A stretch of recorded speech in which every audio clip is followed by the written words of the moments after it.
Western Mass News is your vaccine authority. Some frustrations remain surrounding the mass vaccination site out at the Eastfield Mall. A viewer reached out to Western Mass News, upset after her husband struggled to walk through the mall to get to the vaccination site. Western Mass News reporter Sandra Thorne has the very latest.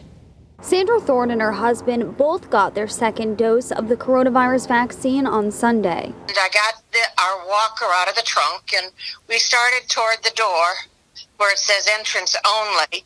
We saw the cruiser sitting in front of the do not enter doors, but didn't see anyone in it. Sandra tells Western Mass News it took them a while to make their way down to the vaccination site since they had to take a few breaks. He has oxygen and it was a long walk.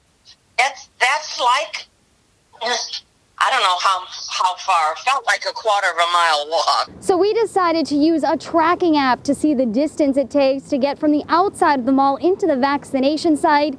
And it's less than a quarter of a mile, but it took me more than 300 steps. Curative, the company running the site, says people with things like walkers and wheelchairs can head right through the front door.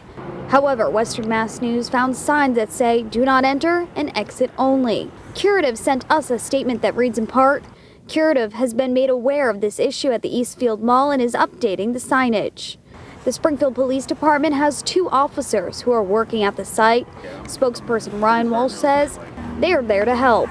If you have any questions on the outside on your way in, just go locate that officer and they're there to help. Meanwhile, for Sandra, although she and her husband now have both doses of the shot, she wants to make sure no one else struggles like they did. Better signage, a shorter walk, and a curative person meeting anyone at the door who would need a wheelchair or a walker to make the walk. Sandra Thorne, Western Mass News.